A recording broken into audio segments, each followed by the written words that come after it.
Hello मेरे शेर बहादुर। तो आज हम लोग रासायनिक अभिक्रिया एवं समीकरण का वन शॉट वीडियो लेकर के आए और मेरे हिसाब से डिटेल वन शॉट है।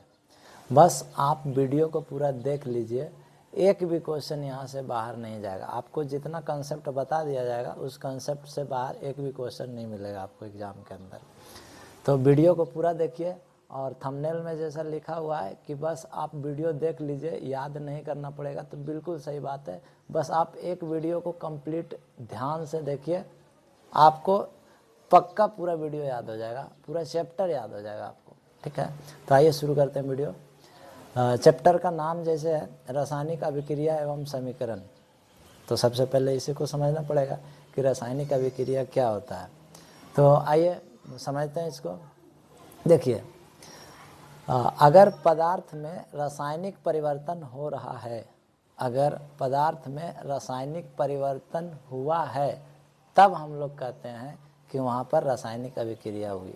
अब कहेगा सर पता कैसे चलेगा, हमको मालूम ही नहीं कि रासायनिक परिवर्तन क्या होता है, या फिर हम पता कैसे करेंगे कि रासायनिक परिवर्तन हुआ है कि नहीं हुआ।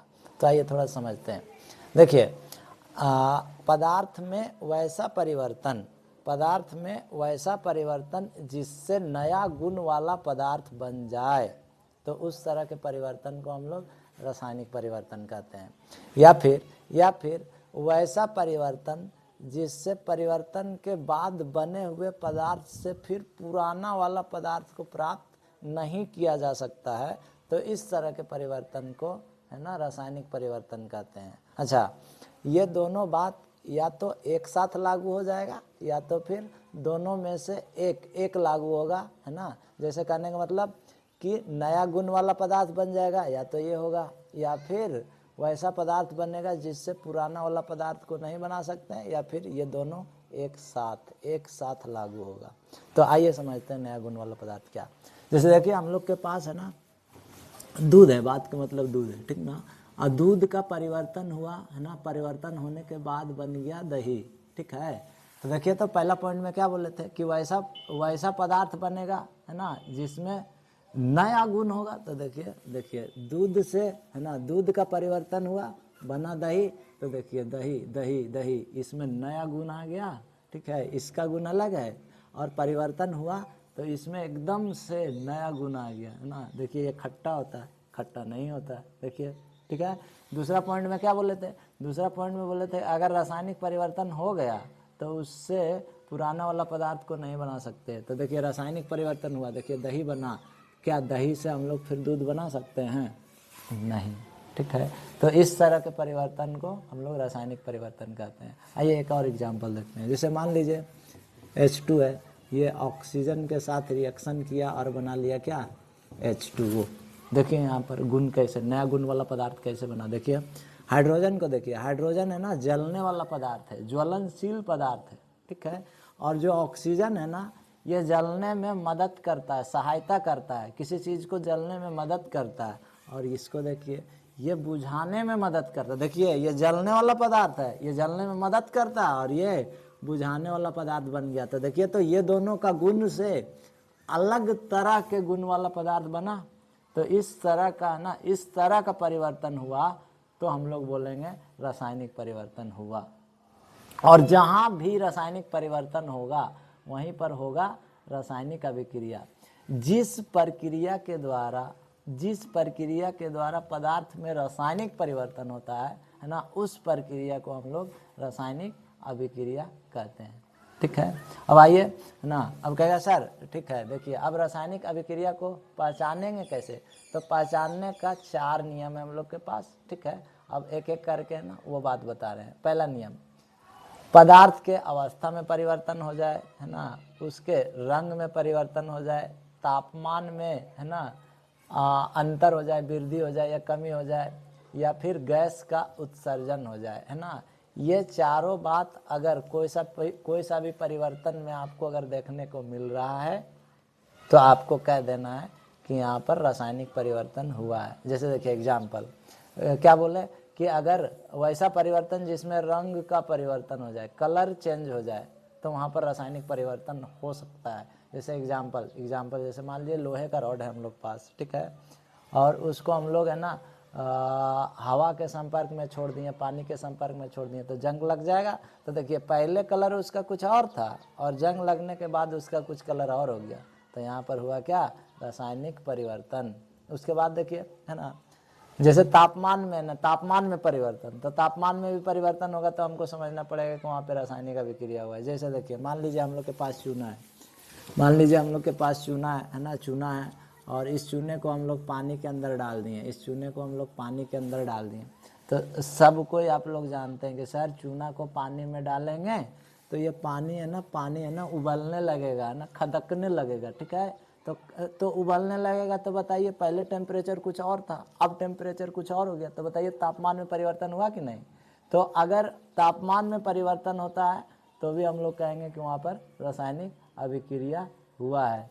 अवस्था में परिवर्तन है ना, अवस्था में परिवर्तन जैसे करने का मतलब कि दूध है, देखिए दूध है, अभी दूध लिक्विड है ना, और बन गया ये दही है ना, बन गया ये दही है ना, या फिर पनीर बन गया दूध से है ना, मान लीजिए हम लोग पनीर बना लिए, ठीक है, पनीर बना लिए, तो देखिए है ये लिक्विड और पनीर हो गया सेमी सॉलिड, ठीक है।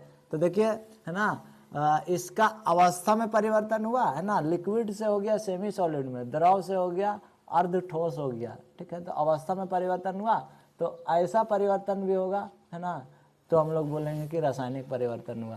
तो और गैस का उत्सर्जन देखिए, मान लीजिए हम लोग पास अम्ल है और इसमें हम लोग कोई धातु डाल दिए, मान लीजिए कि एल्युमिनियम डाल दिए, ठीक है।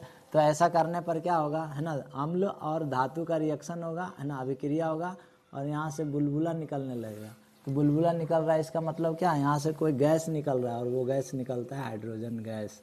तो देखिए ये 4 बात का ध्यान रखना है, रासायनिक अभिक्रिया को पहचानने का तरीका है ना, ये 4 बात याद रखिएगा। कैसे कि अवस्था में परिवर्तन हो जाए है ना, या फिर रंग में परिवर्तन हो जाए, तापमान में परिवर्तन हो जाए, या फिर गैस का उत्सर्जन हो जाए। ये चारों बात या तो एक एक करके होगा या फिर चारों एक साथ आपको देखने को मिल जाएगा। तो अगर ये सब हो रहा है तो आपको समझना है कि रासायनिक अभिक्रिया हुआ है या हो रहा है यहाँ पर, और अगर ये सब बात आपको देखने को नहीं मिल रहा है तो आपको समझना है कि वहाँ पर रासायनिक अभिक्रिया नहीं हो रहा है। आगे देखिए, और अब देखिए रासायनिक अभिक्रिया जहाँ भी होता है तो उसको दर्शाने के लिए हम लोग रासायनिक समीकरण लिखते हैं, रासायनिक समीकरण। तो रासायनिक समीकरण 2 तरह का होता है, जो रासायनिक समीकरण होता है वो 2 तरह का होता है, एक शब्द समीकरण होता है, एक शब्द समीकरण होता है, और एक सूत्र समीकरण होता है, सूत्र समीकरण होता है, ठीक है। देखिए शब्द समीकरण में देखिए नाम से ही क्लियर है, शब्द समीकरण में हम लोग शब्दों का इस्तेमाल करते हैं, और सूत्र समीकरण में हम लोग है ना संकेतों का, सूत्रों का इस्तेमाल करते हैं। जैसे आइए एग्जाम्पल से आपको समझा सकते हैं। जैसे देखिए मैग्नीशियम है ना, मैग्नीशियम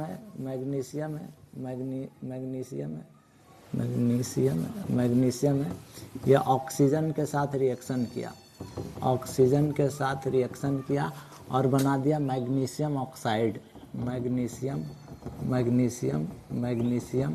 ऑक्साइड बना दिया, मैग्नीशियम ऑक्साइड बना दिया, ऑक्साइड बना दिया, मैग्नीशियम ऑक्साइड बना दिया। तो देखिए, तो यहाँ पर देखिए शब्द मैग्नीशियम को देखो शब्द में लिखा गया है, ऑक्सीजन को शब्द में लिखा गया है, और इधर जो मैग्नीशियम ऑक्साइड बना रहा है यह भी शब्द में लिखा गया है। तो अगर रासायनिक अभिक्रिया को इस तरह से शब्द में लिखा जा रहा है तो ये हुआ शब्द समीकरण। और अगर संकेत का इस्तेमाल किया जा रहा है, ठीक ना, तत्वों के संकेत का है ना, सूत्रों का इस्तेमाल किया जा रहा है, तब वहाँ पर हम लोग बोलते हैं कि सूत्र समीकरण है। जैसे देखिए मैग्नीशियम को Mg हो गया, ऑक्सीजन को देखिए है ना O2 से, ठीक है, और यहाँ पर बना रहा है मैग्नीशियम ऑक्साइड, ठीक है, मैग्नीशियम ऑक्साइड बना रहा है, ठीक है। और तो यहाँ पर देखिए, यहाँ पर क्या हुआ देखिए है ना, यहाँ पर देखिए संकेत का इस्तेमाल कर रहे हैं, संकेत का इस्तेमाल कर रहे हैं, सूत्र का इस्तेमाल कर रहे हैं। तो इस तरह के अभिक्रिया को हम लोग, इस तरह अगर अभिक्रिया को हम लोग दर्शा रहे हैं तो इसको बोलेंगे सूत्र समीकरण। अच्छा, अब देखिए अगर रासायनिक समीकरण को हम लोग लिख लिए तो उसको बैलेंस भी करना पड़ता है। देखिए उसको है ना, उसको बैलेंस भी करना पड़ता है, बैलेंस भी करना पड़ता है। बैलेंस करने का मतलब क्या होता है अभी समझाते हैं कि देखिए रिएक्शन में ना कुछ और टर्म्स होता है, वो पहले समझ लीजिए, उसके बाद बैलेंस करना बताएंगे। जैसे देखिए जिन पदार्थों में ना, जिन पदार्थों में रासायनिक अभिक्रिया हुई है उन पदार्थों को है ना हम लोग अभिकारक बोलते हैं, और अभिक्रिया होने के बाद जो पदार्थ बनता है उसको हम लोग उत्पाद कहते हैं, है ना। और देखिए अभिकारक और उत्पाद को एक तीर के साथ अलग किया जाता है, एक तीर के साथ अलग किया जाता है। तीर के लेफ्ट साइड को हम लोग LHS बोलते हैं और वहाँ पर हमेशा अभिकारक होता है, और तीर के राइट साइड में है ना उत्पाद होता है, हमेशा उत्पाद होता है, ठीक है।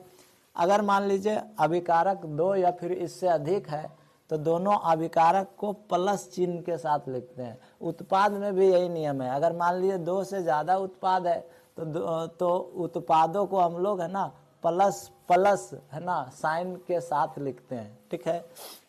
उसके बाद देखिए ये जो तीर है, तीर इसका एक और काम है, ठीक ना। तीर का काम है अभिक्रिया की दिशा को बताना। जैसे देखिए यहाँ पर मैग्नीशियम और ऑक्सीजन रिएक्शन कर रहा है और रिएक्शन करने के बाद बना रहा है मैग्नीशियम ऑक्साइड, तो रिएक्शन का दिशा किधर है, अभिक्रिया का दिशा किधर है, इधर से इधर, ये दोनों रिएक्शन करके ये बना रहा है, ठीक है। अब देखिए यहाँ पर रिएक्शन दिखा दिए, अभिक्रिया दिखा दिए, समीकरण दिखा दिए, ठीक है। तो अब इसको संतुलित भी करना पड़ता है। संतुलित करने का मतलब पहले समझिए, देखिए अभिकारक के तरफ है ना, अभिकारक के तरफ जितने तत्व है उतना ही उत्पाद के तरफ तत्व होना चाहिए, ठीक है। जैसे कहने का मतलब, जैसे देखिए मैग्नीशियम देखिए इधर साइड कितना है 1 और इधर कितना है 1, ऑक्सीजन इधर साइड कितना है 2 और इधर कितना है 1। तो देखिए मैग्नीशियम और ऑक्सीजन जितना इधर है उतना ही मैग्नीशियम और ऑक्सीजन इधर अगर हो जाए तो हम कहेंगे कि वो संतुलित समीकरण है, और अगर नहीं है तो उसको कंकाली समीकरण कहेंगे, और हम लोग जनरली कंकाली समीकरण को लिखते नहीं है, उसको संतुलित करना पड़ता है। अब कहिएगा सर संतुलित क्यों करना पड़ता होगा, तो देखिए संतुलित इस वजह से करना पड़ता है क्योंकि हम लोग द्रव्यमान संरक्षण के नियम के अनुसार ये जानते हैं कि अभिक्रिया के पहले और अभिक्रिया के बाद तत्वों के परमाणुओं की संख्या बराबर होती है, तो बराबर नहीं है तो बराबर करना पड़ता है द्रव्यमान संरक्षण के नियम के अनुसार, ठीक है। तो अब देखिए नेक्स्ट में हम लोग रासायनिक समीकरण को संतुलित करना ही सीखेंगे, ठीक है। अब देखिए रासायनिक समीकरण को संतुलित कैसे किया जाता है वो आपको समझा रहे हैं। उससे पहले देख लीजिए आप एक संतुलित रासायनिक समीकरण का एग्जाम्पल देखिए। जैसे देखिए हम लोग पास मान लीजिए कि जिंक है, जिंक प्लस H2SO4 है, और ये दे रहा है जिंक सल्फेट और प्लस दे रहा है H2। जैसे देखिए एक रिएक्शन है तो इसको पहले चेक कीजिए कि ये बैलेंस है कि नहीं। तो देखिए जिंक इधर 1 और इधर भी जिंक 1, ठीक है। देखिए हाइड्रोजन इधर 2 है और इधर भी हाइड्रोजन 2 है। इधर देखिए सल्फर 1 है और यहाँ पर भी सल्फर 1 है। यहाँ पर देखिए ऑक्सीजन 4 है और यहाँ पर भी ऑक्सीजन 4 है। तो ये रिएक्शन है ना बैलेंस है। अब एक कंकाली रासायनिक समीकरण लेते हैं और उसको बैलेंस करने का क्या नियम है वो आपको बताते हैं अभी। देखिए आयरन हो गया और प्लस H2O लेंगे, आयरन प्लस H2O लेंगे और ये बना दे रहा है Fe3O4 और प्लस H2 बना रहा है, प्लस H2 बना रहा है, H2 बना रहा है। अब देखिए तो यहाँ पर बैलेंस है कि नहीं। देखिए एक आयरन और इधर 3 आयरन, हो गया गड़बड़ है ना। दोनों तरफ लेफ्ट और राइट के तरफ दोनों का संख्या समान नहीं तो असंतुलित हो गया, कंकाली हो गया। और चेक करते हैं, देखिए हाइड्रोजन 2, हाइड्रोजन 2, ऑक्सीजन देखिए यहाँ पर 1, यहाँ पर ऑक्सीजन 4, बैलेंस नहीं है, असंतुलित रासायनिक समीकरण है। तो इसको संतुलित करना पड़ेगा। तो देखिए एनसीईआरटी के हिसाब से चलेंगे हम लोग। एनसीईआरटी में ये बताया गया है ना कि सबसे पहले क्या करना है ना, बॉक्स बना लेना है, ठीक है। जो भी टर्म रहेगा हम लोग के पास उसमें क्या करना है, बॉक्स बना लेना है, इस तरह से बॉक्स बना लेना है। दूसरा टर्म में ये बोलता है कि बॉक्स के अंदर कुछ भी नहीं करना है ना, बॉक्स के अंदर कुछ करना ही नहीं, जो कुछ भी करना है बॉक्स के बाहर करना। वो भी कहाँ, बॉक्स के आप बाहर कहाँ, यहाँ कि यहाँ कि यहाँ, कहाँ, ना यहाँ ना यहाँ ना यहाँ, कहाँ, यहाँ पर। आपको कुछ भी करना रहेगा तो आपको यहाँ करना होगा, यहाँ, इसके अलावा आप कहीं कुछ नहीं कर सकते हैं, ठीक है। तो पहला में क्या हुआ, बॉक्स बनाना है आपको, है ना। और दूसरा में क्या, बॉक्स के बाहर सामने लिखना है, फ्रंट में अगर कुछ लिखना है तो फ्रंट में लिखना है, सामने लिखना है। तीसरा में सबसे पहले बैलेंस उसको कीजिए, है ना, उस तत्व के परमाणु को बैलेंस कीजिए जिसका संख्या ज़्यादा है, अभिक्रिया में जिसका संख्या सबसे ज़्यादा उसको बैलेंस कीजिए। तो सबसे ज़्यादा संख्या देखिए, हाँ देखिए एक आयरन इधर, देखिए इधर इधर एक ऑक्सीजन, 2 हाइड्रोजन, देखिए सबसे ज़्यादा देखिए ऑक्सीजन है, देखिए तो ऑक्सीजन इसका संख्या देखिए 4 है, तो सबसे पहले इसी को बैलेंस कीजिए।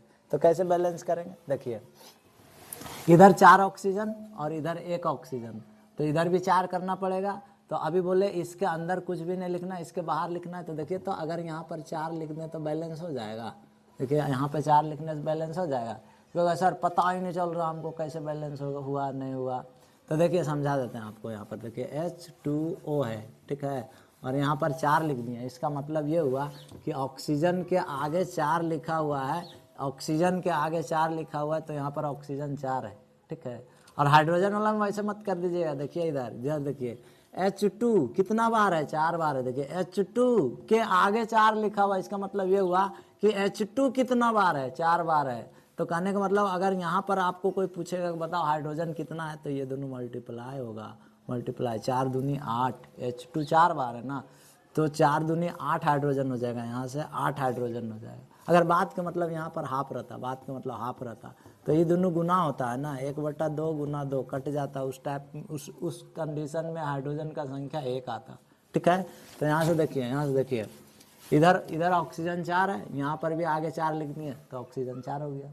उसके बाद देखिए और देखिए हाइड्रोजन, देखिए ऑक्सीजन को बराबर किया तो हाइड्रोजन गड़बड़ा गया, पहले हाइड्रोजन बराबर था, अब हाइड्रोजन गड़बड़ा गया, तो बैलेंस कीजिए इसको। तो देखिए 4 दूना 8 हाइड्रोजन है और इधर 2 ही हाइड्रोजन है, तो यहाँ पर आप क्या कीजिए 4 दे दीजिए, तो देखिए 4 दूनी 8 हो गया, ठीक है। उसके बाद देखिए तो आयरन को देखिए, आयरन देखिए 3 है इधर और इधर कितना है 1 है, तो आयरन को बराबर कीजिए, आयरन को बैलेंस कीजिए।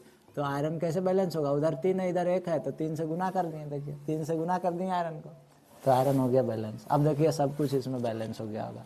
देखिए 3 आयरन इधर 3 आयरन इधर हो गया। देखिए 4 दूनी 8 हाइड्रोजन और 4 दूनी 8 हाइड्रोजन, ठीक है। ऑक्सीजन के आगे 4 लिखा हुआ है, 4 ऑक्सीजन इधर और O4 देखिए 4 ऑक्सीजन इधर, हो गया संतुलित, ठीक है। तो रासायनिक समीकरण को संतुलित करने के साथ साथ एक टॉपिक और इसी में बता दिया जाता है, भौतिक संकेत।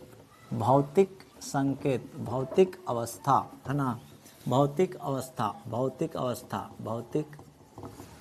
भौतिक अवस्था, ये भी थोड़ा समझ लीजिए। देखिए भौतिक अवस्था कुछ नहीं है ना, भौतिक अवस्था में क्या बोलता है कि जैसे मान लिया सॉलिड, लिक्विड, गैस, हम लोग मैटर का स्टडी कर रहे हैं, पदार्थ का स्टडी कर रहे हैं, तो पदार्थ का 3 ही स्टेट होता है, ठीक ना, सॉलिड है मतलब ठोस है, कि द्रव है, कि गैस है, ये तीनों में से कौन सा है, ठीक ना। तो उसका संकेत लिख दिया जाता है, ठीक है। जैसे देखिए अगर मान लीजिए कोई पदार्थ अभिक्रिया में है ना ठोस है, तो उसके बगल में आपको है ना ब्रैकेट डाल करके S लिख देना होगा। कोई पदार्थ द्रवावस्था में है तो उसके बगल में L लिख देना होगा। कोई पदार्थ लिक्विड अवस्था में है, कोई पदार्थ सॉल्यूशन में है ना बिलियन के रूप में, तो AQ लिखना पड़ेगा। कोई पदार्थ गैसीय अवस्था में है तो G लिखना पड़ेगा। जैसे आइए इसको यहाँ पर करके दिखाते हैं। जैसे लोहा, सबको पता है आप लोग को है ना कि लोहा ठोस होता है, तो इसके बगल में यहाँ पर लिख देंगे, इसके बगल में आयरन के बगल में ऐसे करके लिख देंगे S, ठीक है। उसके बाद देखिए तो सबको पता है कि पानी द्रव होता है, तो इसको लिख देंगे L, ठीक है। ये भी देखिए ठोस ही होता है, ये जंक है, ठीक है, ये भी ठोस ही होता है, तो देखिए इसके बगल में लिख देंगे क्या S। और सबको मालूम है कि हाइड्रोजन गैस है, तो इसके बगल में लिख देंगे क्या G। तो इस तरह से भौतिक संकेतों को भी है ना यहाँ पे दर्शाया जाता है। इसके अलावा अगर मान लीजिए कोई रिएक्शन वगैरह हो रहा है जिसमें ताप का ज़रूरत है, दाब का ज़रूरत है, तो उसको भी दर्शाया जाता है इस तीर के ऊपर। जैसे एग्जांपल देखिए, जैसे मान लीजिए कार्बन मोनोऑक्साइड है और ये H2 है ना, ये बना दे रहा है CH3OH बना रहा है, यहाँ पर बैलेंस करेंगे 4 हाइड्रोजन, ठीक है। तो देखिए यहाँ पर है ना ये दोनों रिएक्शन कर रहा है। देखिए कार्बन मोनोऑक्साइड है, ये हाइड्रोजन गैस है, और ये बना रहा है मिथाइल अल्कोहल, यह है methyl alcohol, methanol, methanol, methanol, methanol, ठीक है।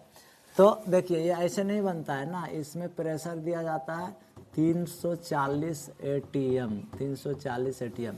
तो देखिए हम समझाना क्या चाह रहे हैं, अगर कोई रिएक्शन में ताप का जरूरत पड़ रहा है, दाब का जरूरत पड़ रहा है, तो उस ताप दाब को भी हम लोग दिखा सकते हैं इस तीर के ऊपर। तो देखिए 340 एटमॉस्फेरिक प्रेशर का जरूरत पड़ता है, तो देखिए यहाँ पे दिखा देंगे। और दिखाते हैं, जैसे मान लिए कैल्शियम कार्बोनेट हम लोग पास, इसको हीट करते हैं ना, हीट, देखिए ये हीट का साइन है ना, हीट का साइन, या फिर आपको ऐसे मिलेगा, इस तरह से लिखा हुआ रहेगा तापन, हिंदी में लिखा हुआ रहेगा तो इस तरह से तापन मिलेगा, और अगर साइन दिया रहेगा तो ये डेल्टा का साइन रहेगा, ठीक है। इसका मतलब होता है कि इसको आप क्या कर रहे हैं, हीट कर रहे हैं, हीट कर रहे हैं। तो इसको जब हीट करेंगे तो ये कैल्शियम ऑक्साइड में टूटता है और साथ में कार्बन डाइऑक्साइड में टूटता है। तो अब देखिए यहाँ पर यही कहना चाह रहे हैं कि अगर कोई रिएक्शन में प्रेशर का ज़रूरत पड़ रहा है ना, दाब का ज़रूरत पड़ रहा है, तो इस दाब को रिएक्शन के ऊपर हम लोग दिखा सकते हैं। ताप का ज़रूरत पड़ रहा है तो ताप को भी रिएक्शन के ऊपर हम लोग दिखा सकते हैं, ठीक है। इसके अलावा और देखिए एक एग्जांपल और है, जैसे मान लीजिए प्रकाश संश्लेषण, सभी लोग आप लोग पढ़े होंगे है ना। प्रकाश संश्लेषण में क्या होता है, कार्बन डाइऑक्साइड है ना, कार्बन डाइऑक्साइड है ना, पेड़ पौधों की पत्तियों में होता है प्रकाश संश्लेषण। तो कार्बन डाइऑक्साइड लेते हैं और है ना, और क्या लेते, उनको क्या ज़रूरत रहता है, जल का, और क्या ज़रूरत होता है, सूर्य के प्रकाश का, है ना, और क्या, क्लोरोफिल का।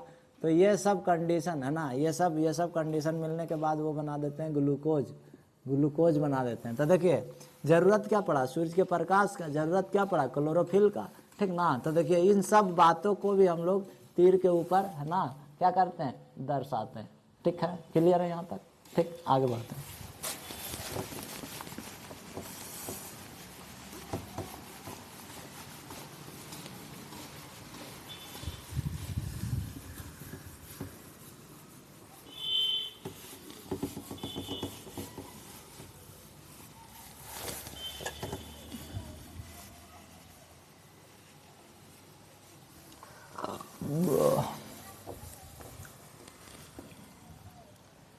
जैसे देखिए अब है ना, इसके बाद का जो टॉपिक आता है वो अभिक्रिया का प्रकार आता है ना, कि कितना तरह का अभिक्रिया पाया जाता है।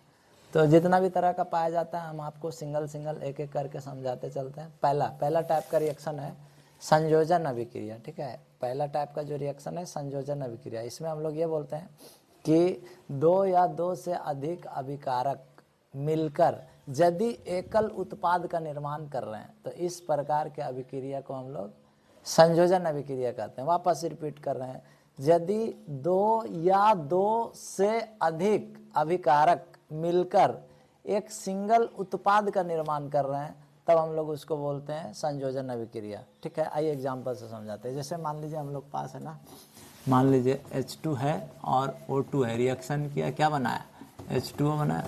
तो देखिए दो अभिकारक, देखिए यहाँ पर दो अभिकारक मिला और देखिए तो एक ही उत्पाद बनाया कि नहीं, ठीक है।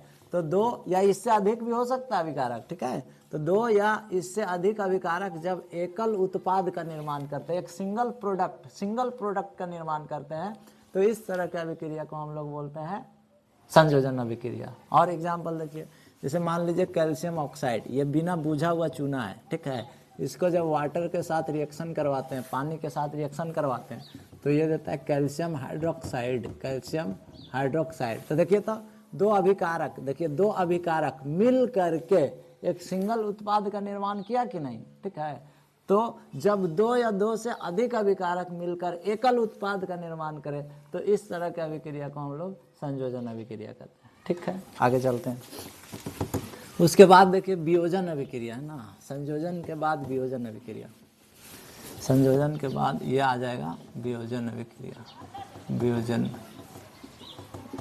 अभिक्रिया, वियोजन अभिक्रिया, ठीक है। वियोजन अभिक्रिया क्या होता है, देखिए संयोजन अभिक्रिया के जस्ट विपरीत होता है वियोजन अभिक्रिया। देखिए संयोजन अभिक्रिया में ना दो या दो से अधिक अभिकारक मिलता है, एक सिंगल उत्पाद का निर्माण करता है। यहाँ पर एक सिंगल अभिकारक टूटेगा और दो या दो से अधिक उत्पाद का निर्माण कर देगा, है ना। तो देखिए एक बार वापस से सुनिए, जब एक सिंगल अभिकारक है ना, एक सिंगल अभिकारक टूट करके दो या दो से अधिक उत्पाद का निर्माण करे तो इस तरह के अभिक्रिया को हम लोग वियोजन अभिक्रिया कहते हैं। जैसे एग्जाम्पल आइए देखते हैं।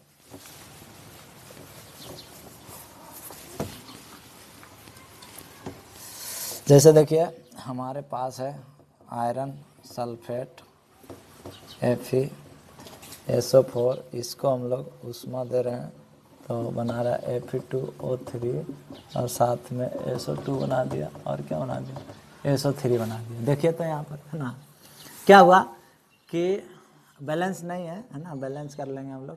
बैलेंस करने के लिए हम लोग को यहाँ पे देना होगा 2। अब देखिए यहाँ पर है ना हुआ क्या, देखिए यहाँ पर देखिए तो परिभाषा में क्या बोले थे कि एक सिंगल अभिकारक टूट करके एक से ज़्यादा उत्पाद का निर्माण करेगा। तो देखिए एक सिंगल अभिकारक टूट करके देखिए कितना उत्पाद का निर्माण किया, देखिए तो 3 उत्पाद का निर्माण किया। तो इस तरह की अभिक्रिया को हम लोग बोलते हैं वियोजन अभिक्रिया। ठीक है, एक और तरह का अभिक्रिया देखिए, एक होता है ऊष्मा शोषी अभिक्रिया और एक होता है ऊष्मा क्षेपी अभिक्रिया। तो देखिए यहाँ पर वापस देखिए ऊष्मा क्षेपी पहले देखिए आप, है ना, ऊष्मा क्षेपी अभिक्रिया, ऊष्मा क्षेपी अभिक्रिया ये क्या होता है ये देखिए एक बार। ठीक है, ऊष्मा क्षेपी अभिक्रिया में देखिए वैसा अभिक्रिया है ना, वैसा अभिक्रिया जिसमें उत्पाद निर्माण के साथ साथ ऊष्मा भी उत्सर्जित होती है, उस अभिक्रिया को ऊष्मा क्षेपी अभिक्रिया कहते हैं। फिर से वापस समझिए, वैसा रासायनिक अभिक्रिया जिसमें उत्पाद तो बनेगा ही, ठीक है, प्रोडक्ट तो बनेगा ही, लेकिन उसके साथ में ऊष्मा भी उत्पन्न होगा, तो उस तरह के अभिक्रिया को हम लोग बोलते हैं ऊष्मा क्षेपी अभिक्रिया। जैसे एग्जाम्पल आइए, जैसे एग्जाम्पल में ना आपको क्या दे दिया जाए, एग्जाम्पल में जैसे मान लीजिए कार्बन का है ना हम लोग दहन कर रहे हैं, ठीक ना, ये कार्बन है, इसको हम लोग जला रहे हैं ऑक्सीजन के प्रेजेंस में, तो क्या बनाएगा, कार्बन डाइऑक्साइड बनाएगा और साथ में क्या दे देगा, ऊष्मा दे देगा। ठीक है, तो देखिए यहाँ पर हुआ क्या, देखिए ये दोनों अभिक्रिया किया है ना, अभिक्रिया किया और प्रोडक्ट क्या दिया, उत्पाद तो दिया ही, CO2 तो दिया ही, कार्बन डाइऑक्साइड तो दिया ही, लेकिन साथ में क्या दिया, ऊष्मा भी उत्सर्जित कर दिया। ठीक है, तो इस तरह के अभिक्रिया को हम लोग बोलते हैं ऊष्मा क्षेपी अभिक्रिया। अब देखिए इससे है ना NCERT में 3 क्वेश्चन दिया है ना, 3 क्वेश्चन दिया है, उसको भी समझिए आप लोग।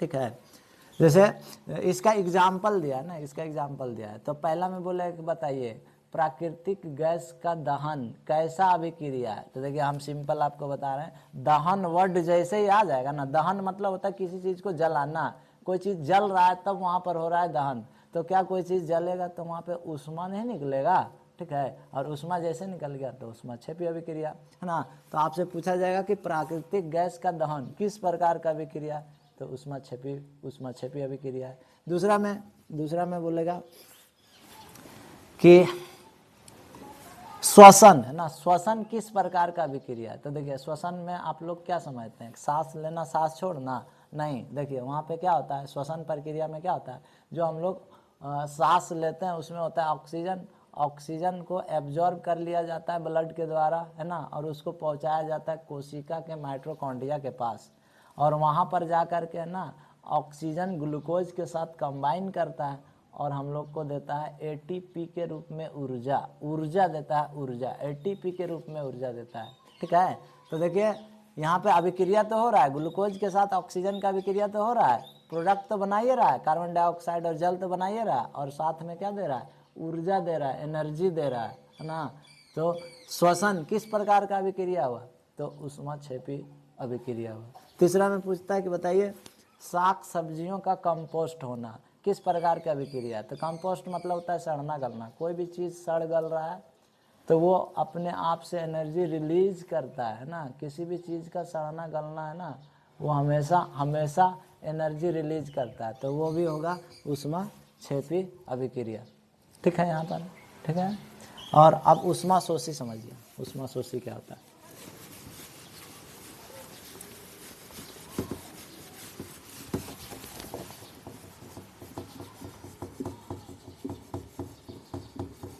ऊष्मा शोषी अभिक्रिया क्या होता है ये समझिए। ठीक है, तो देखिए वैसा अभिक्रिया जिसको होने के लिए ऊष्मा देना पड़ता है हम लोग को, बाहर से ऊष्मा देने का जरूरत पड़ता है ना, तब जा करके रिएक्शन होता है। तो इस प्रकार के रिएक्शन को हम लोग उष्मा शोषी अभिक्रिया कहते हैं। शोषण, शोषी बोल रहा है तो अवशोषित हो रहा है, उष्मा यहाँ पर अवशोषित हो रहा है, तब जा करके अभिक्रिया हो रहा है। तो इस तरह के अभिक्रिया को हम लोग बोलेंगे उष्मा शोषी अभिक्रिया। ठीक है, उसके बाद यहाँ पर इसका एग्जाम्पल समझिए। जैसे मान लीजिए सिल्वर ब्रोमाइड है हम लोग पास, ठीक ना, सिल्वर ब्रोमाइड है। तो देखिए ये सिल्वर ब्रोमाइड है ना, इसको जब हम लोग प्रकाश में रखते हैं ना, सूर्य के प्रकाश में रखते हैं, सूर्य के प्रकाश में जब रखते हैं तो ये टूटता है। तब सूर्य के प्रकाश में रखेंगे ना, तब जा करके टूटता है। Ag में टूटता है और किस में टूटता है, Br2 में टूटता है। बैलेंस कर लीजिए, यहाँ पर 2 दे दीजिए, यहाँ पर 2 दीजिए। ठीक है, तो देखिए यहाँ पर सूर्य के प्रकाश में ऊर्जा नहीं होता है, उष्मा नहीं होता है। तो सूर्य के प्रकाश है ना, सूर्य का प्रकाश जब इस पे पड़ेगा तो उसका उष्मा को अवशोषित करेगा। ठीक ना, अवशोषित करने के बाद रिएक्शन होगा, ये वाला बाद में रिएक्शन होगा। ठीक है, तो इस प्रकार के रिएक्शन को हम लोग बोलते हैं उष्मा शोषी अभिक्रिया। तो देखिए अभी तक हम लोग कौन कौन सा टॉपिक कवर कर लिए। देखिए अब रासायनिक अभिक्रिया किसको कहते हैं वो, ठीक ना, उसका पहचान कैसे करते हैं वो, रासायनिक समीकरण, संतुलित कंकाली, उसके बाद भौतिक अवस्था को हम लोग देख लिए। ठीक है, उसके बाद संयोजन, वियोजन, उष्माक्षेपी, उष्मा शोषी। अब हम लोग विस्थापन देखते हैं ना, विस्थापन और द्विविस्थापन, ये समझिए थोड़ा।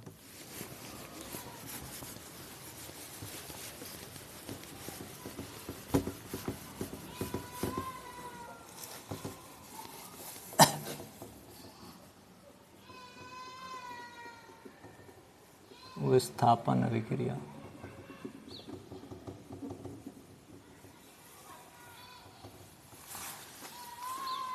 देखिए विस्थापन अभिक्रिया का ना एक सुंदर सा एग्जाम्पल लेकर के समझाते हैं आपको। रुकिए, देखिए विस्थापन अभिक्रिया में क्या होता है। देखिए अगर कोई तत्व है ना, अगर कोई तत्व किसी दूसरे तत्व को उसके यौगिक से विस्थापित कर दे, विस्थापित कर दे मतलब हटा दे वहां से, है ना, वहां से उसको हटा दे और खुद उसका जगह ले ले, तो इस तरह की अभिक्रिया को हम लोग बोलते हैं विस्थापन अभिक्रिया। वापस बोल रहे हैं, समझिए।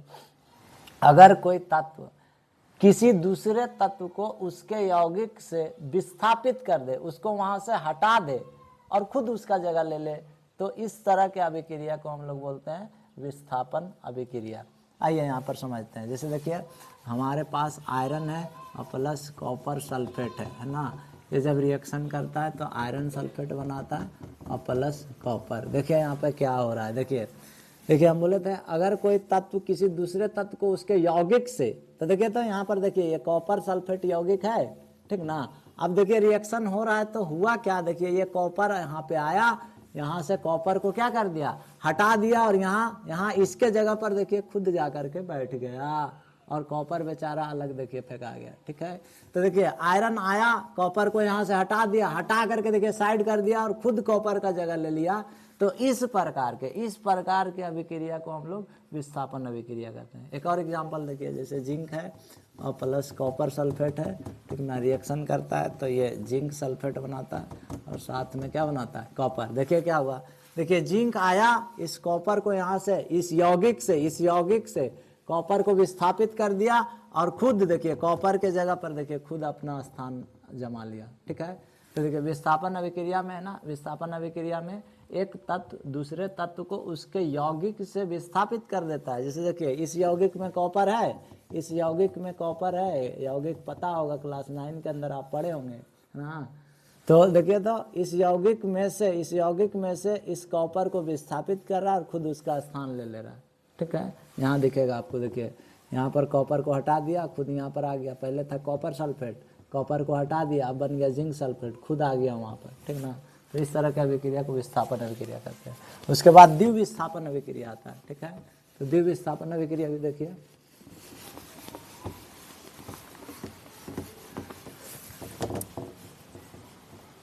द्विविस्थापन अभिक्रिया, ठीक ना।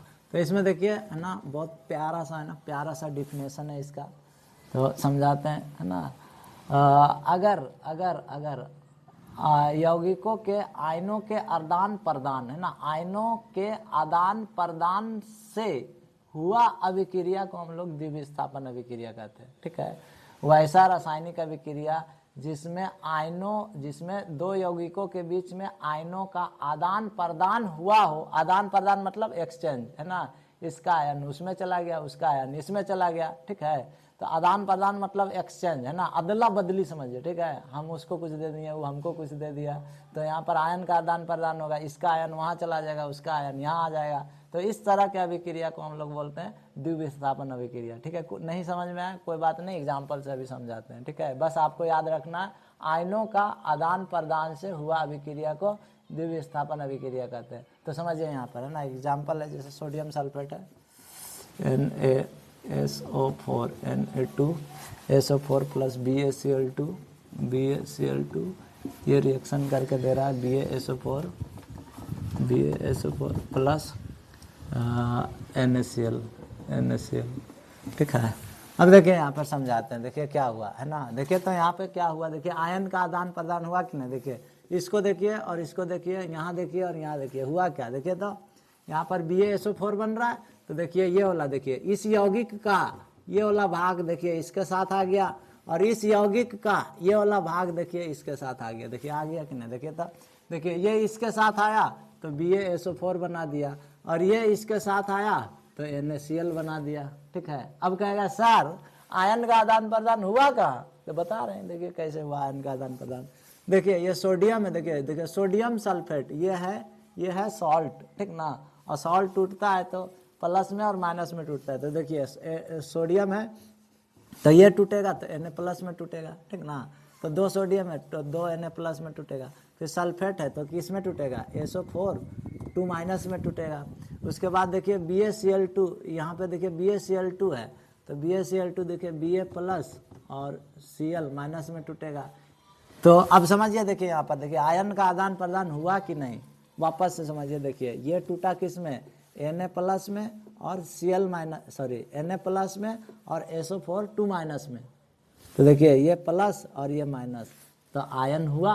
आयन 2 तरह का होता है, धन आयन और ऋण आयन, ये हुआ धन आयन और ये हुआ ऋण आयन। यहाँ से भी देखिए Ba प्लस और Cl माइनस, यहाँ पर भी हुआ धन आयन और यहाँ पर हुआ ऋण आयन। तो देखिए आयन का आदान प्रदान हुआ, देखिए ये आयन इसके साथ आया और आना भी चाहिए, देखिए ये प्लस है ये माइनस है, तो देखिए ये इसके साथ आ गया, एक्सचेंज कर लिया, ये इसके साथ आ गया और ये उसके साथ चला गया, ठीक ना। तो देखिए ये इसके साथ चला गया, ये इसके साथ चला आया, ठीक है। तो देखिए आयन का आदान प्रदान हुआ।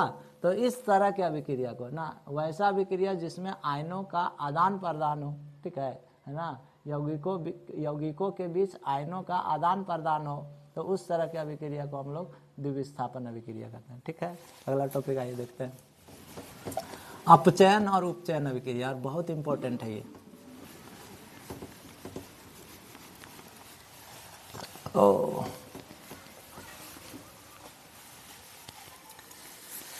तो देखिए ध्यान से समझिए, अपचयन उपचयन क्या है। देखिए इंग्लिश में इसको ना इंग्लिश में इसको ऑक्सीडेशन और रिडक्शन अभिक्रिया बोलते हैं। ऑक्सीडेशन और रिडक्शन, ऑक्सीडेशन मतलब उपचयन होता है, रिडक्शन मतलब अपचयन होता है। और एक और तरह का रिएक्शन होता है रेडॉक्स रिएक्शन, वो यहीं आएगा, इसी में आएगा। तो समझिए अपचयन और उपचयन, अपचयन और उपचयन। पहले उपचयन बताएंगे आपको और उसके बाद अपचयन बताएंगे, अपचयन बताएंगे, समझिए।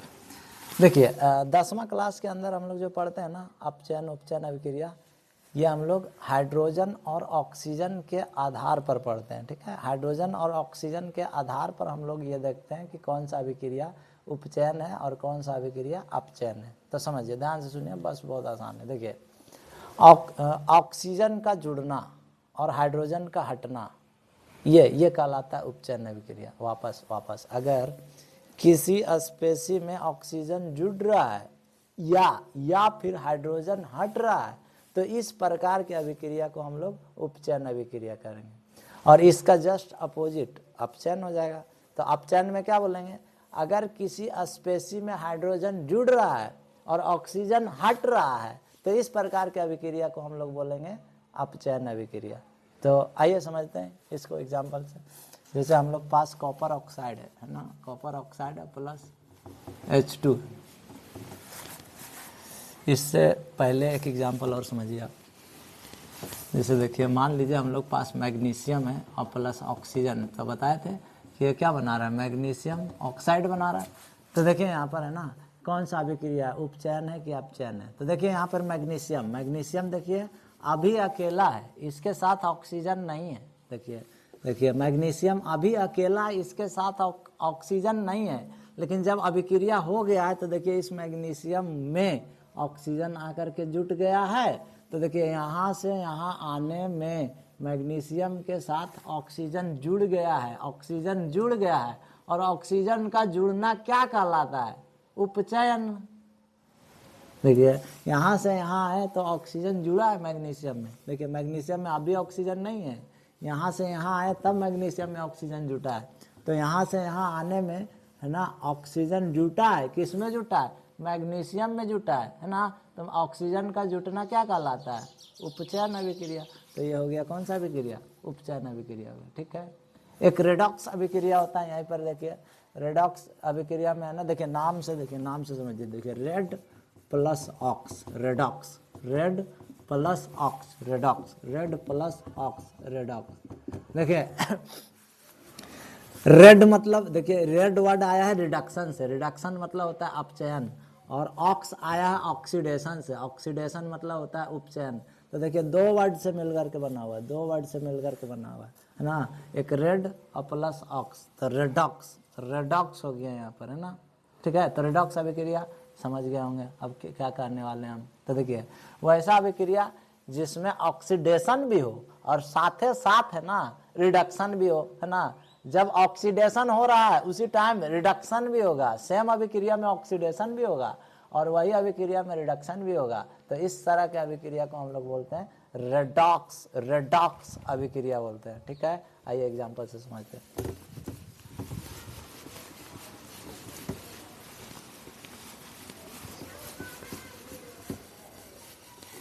रेडॉक्स अभिक्रिया। ठीक है। रेडॉक्स,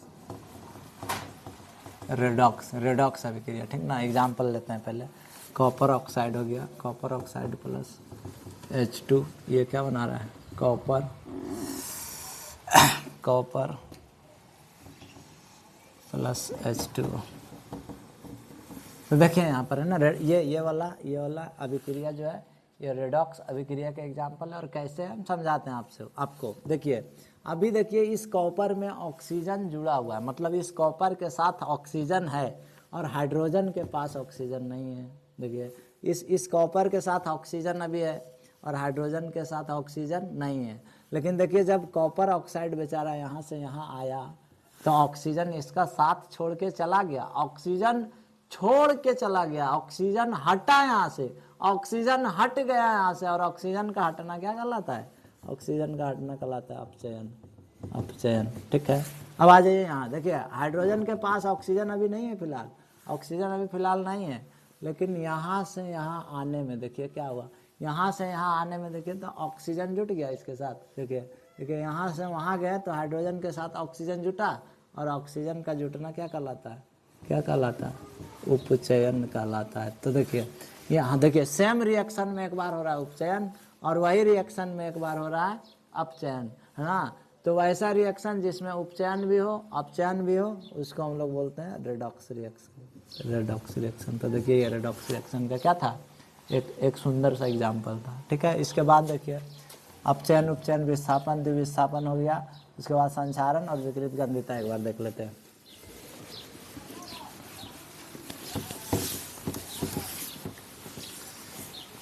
तो देखिए संचारण है ना, संचारण, संचारण, संचारण, संचारण समझिए। देखिए क्या होता है कि जब भी धातु का कोई वस्तु है ना, जब भी धातु का कोई वस्तु अम्ल, जल और वायु के संपर्क में आता है तो उसका ऊपर वाला परत संक्षारित हो जाता है। संक्षारित होने का करने का मतलब कि नष्ट हो जाता है, खराब हो जाता है। और इस प्रक्रिया को हम लोग बोल देते हैं संचारण। ठीक है। देखिए अभी क्या बोले कि धातु, ध्यान से सुनिएगा। देखिए धातु की वस्तु जब अम्ल, पानी और वायु के संपर्क में आता है तो उसका ऊपर वाला परत संक्षारित हो जाता है, नष्ट हो जाता है। जब संपर्क में आएगा तब, ऐसे नहीं है ना, जब संपर्क में आएगा तब नष्ट होगा, ऐसे नहीं होगा। तो संक्षारित हो जाता है और इस प्रक्रिया को हम लोग बोलते हैं संचारण। ठीक है। अब सुनिए, अगर यही काम लोहा के साथ हो ना तो संचारण नहीं बोलते हैं। ठीक है ना। अगर लोहा पानी वायु के संपर्क में आए और उसका परत नष्ट हो तो वहाँ पे संचारण ना बोल करके बोलते हैं लोहे में जंग लगना, लोहे में जंग लगना। ठीक है। अच्छा, अब संचारण हो गया तो संचारण खराब चीज़ है हमारे लिए भाई। अरे यार, लोहा वहा का वस्तु हम लोग लाएंगे, संचारित हो जाए तो धीरे धीरे जंग लगते लगते ख़त्म हो जाएगा ना।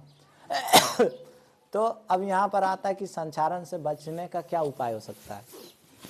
तो संचारण से बचने का उपाय है ना, बताते हैं। जैसे पेंट लगा करके ना, जैसे देखिए आप लोग के घर में ना लोहा दरवाज़ा का खिड़की गेट वगैरह होगा ही, तो देखिए उसको हम लोग लाते हैं तो उसको पेंट कर देते हैं। तो पेंट किस वजह से करते हैं? ताकि उसमें जंग ना लगे। और पेंट करने पर जंग क्यों नहीं लगता है? तो बताते हैं क्यों नहीं लगता है। तो देखिए पेंट जैसे किए तो अब लोहा ना पानी के संपर्क में अगर आएगा, वायु के संपर्क में आएगा, अम्ल के संपर्क में आएगा तो लोहा नहीं आएगा, उसके ऊपर जो पेंट है ना वो आएगा, लोहा नहीं आएगा, लोहा नहीं आएगा, धातु नहीं आएगा। तो जब धातु आइबे नहीं करेगा संपर्क में तो काहे का संचारण, संचारण ही नहीं होगा। ठीक है। तो पेंट लगा करके है ना, तेल लगा करके, तेल भी लगा करके, हम लोग ग्रीज भी लगा करके, तो देखिए तेल लगा करके है ना उसको संचारण होने से बचा सकते हैं। क्यों? देखिए तेल जैसे लगा देंगे तो तेल और पानी में दुश्मनी चलते आ रहा है बहुत टाइम से। ठीक है। और आगे तक चलता रहेगा।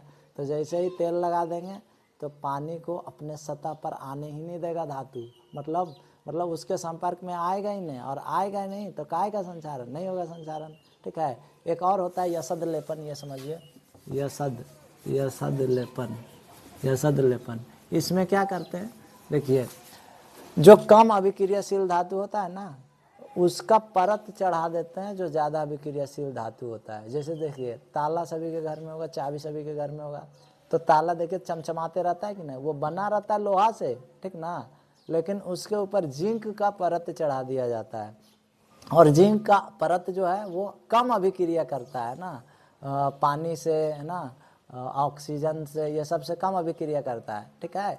तो जो लोहा का ताला बना हुआ है वो चमचमाते रहता है। क्यों क्यों क्यों? क्योंकि उसका संचारण रुक जाता है। दूसरा वाला परत चढ़ा दिए ना, जिंक का परत चढ़ा दिए, तो वो पानी और वायु को अपने संपर्क में नहीं आने देगा, और नहीं आने देगा तो काहे का संचारण नहीं होगा, संचारण। ठीक है ना। अब आगे बढ़िए।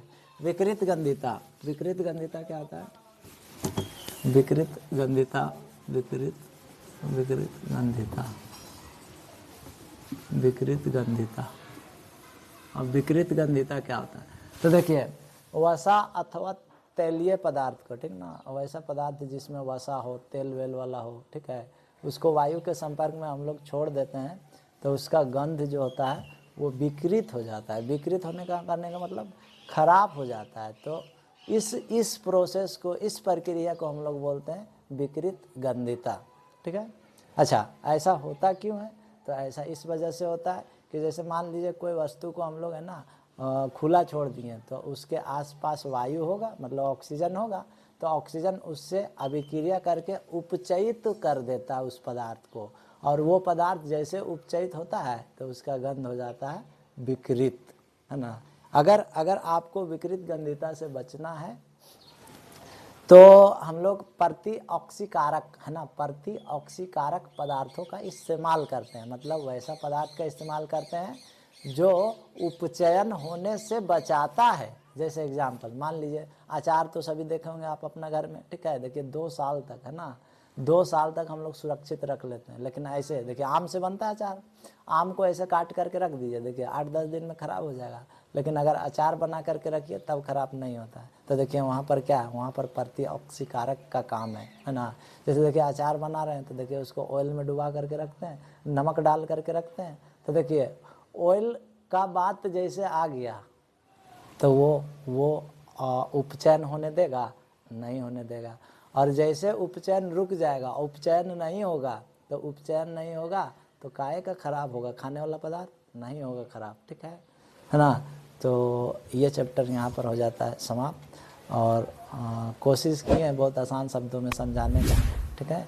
और इसी तरह का वीडियो मैं लाता रहूँगा।